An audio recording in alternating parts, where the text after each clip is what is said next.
Don't you hate it when your phone dies? I do. One day after school, my phone died while I was leaving to go to the library.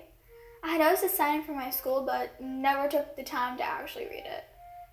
I was surprised to learn that my middle school used to be a medical college 159 years ago. I wondered why Dr. Nott built his school here. Ugh, this is going to be a boring afternoon.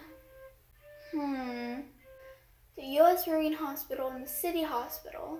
But why are they on the same place and built around the same time? I have been to this library several times, and I can't believe I missed one of those weird signs right here in the front. What? There's a cemetery behind the library. And what in the world is yellow fever?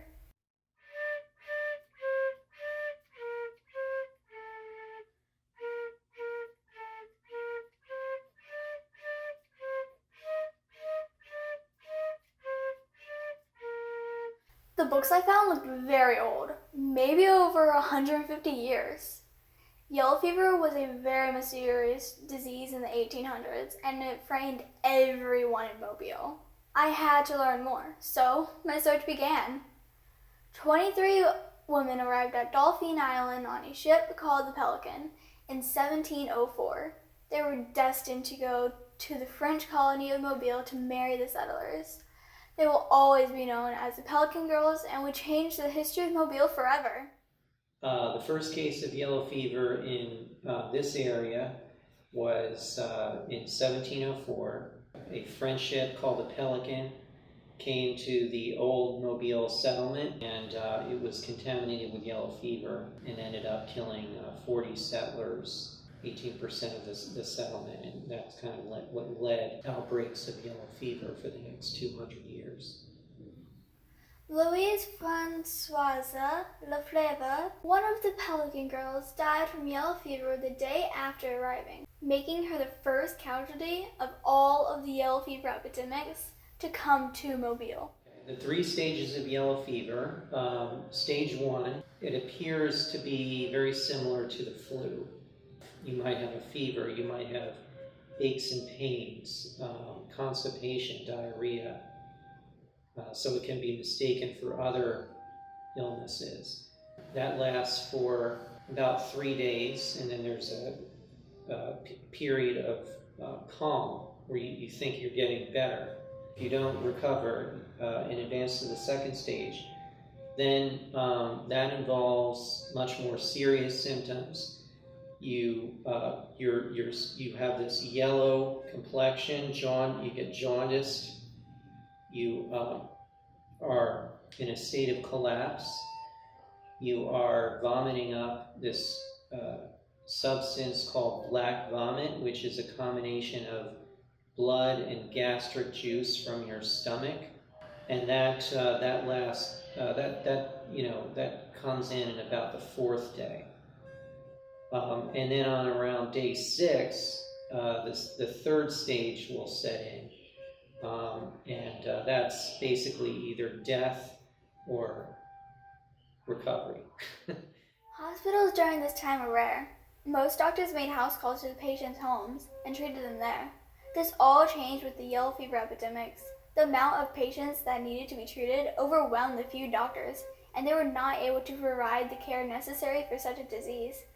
City Hospital was designed and built to house and treat patients in one convenient place, where all the equipment and medicine a doctor may need was there with him. Shortly after City Hospital was built, a specialty hospital was built to care for those coming into the port on ships. This hospital was called the U.S. Marine Hospital. Before the 1840s, hospitals were pretty rare. Definitely in the South, there were only a handful. Mobile had more than most places because it was a port city. City Hospital, which was built in 1831, mostly to accommodate yellow fever patients in downtown Mobile. And you have the Marine Hospital, which no longer exists. The building is still there. It's no longer a hospital. But that was, again, to care for the mariners who were affected by disease. again, to kind of deal with the overflow of yellow fever patients mainly.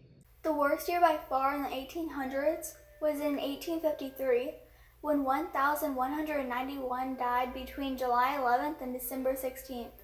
One expert from the book Yellow Fever in the South by Margaret Humphreys detailed the horror the disease had on the residents of Mobile.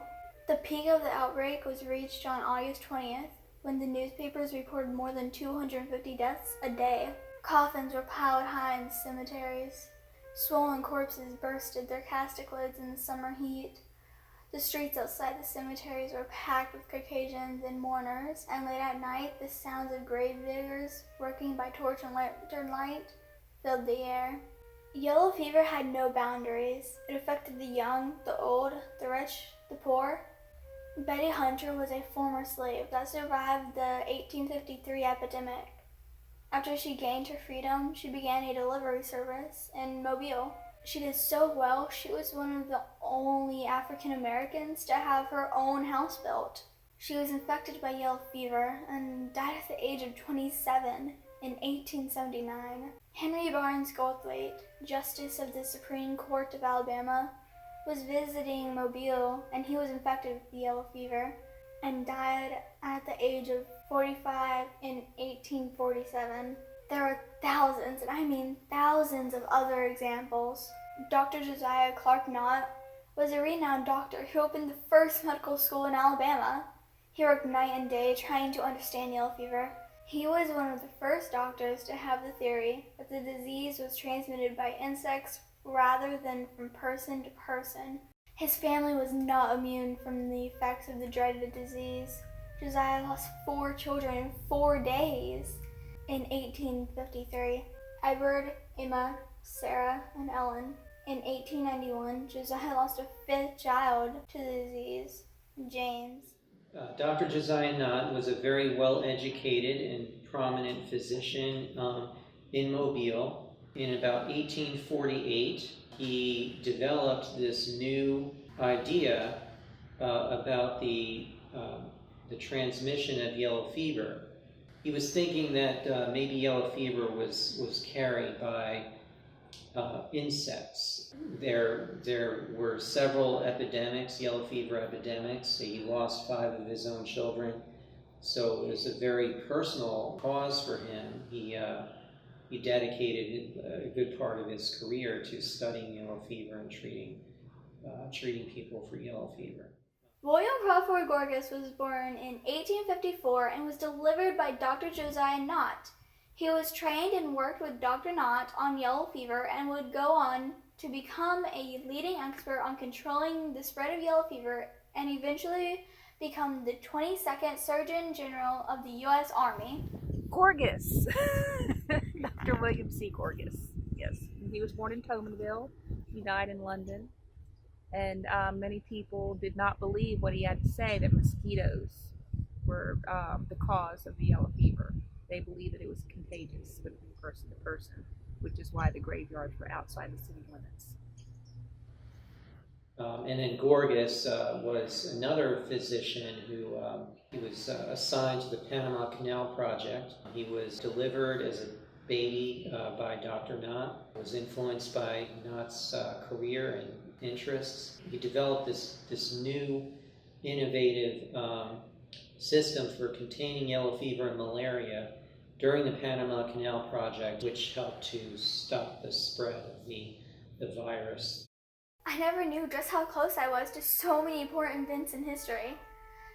Today I sit in my school in the same place history was made, where the horrible tragedies created by yellow fever were researched, where doctors worked to understand and stop the virus from spreading, where these doctors would triumph over the virus and save countless lives.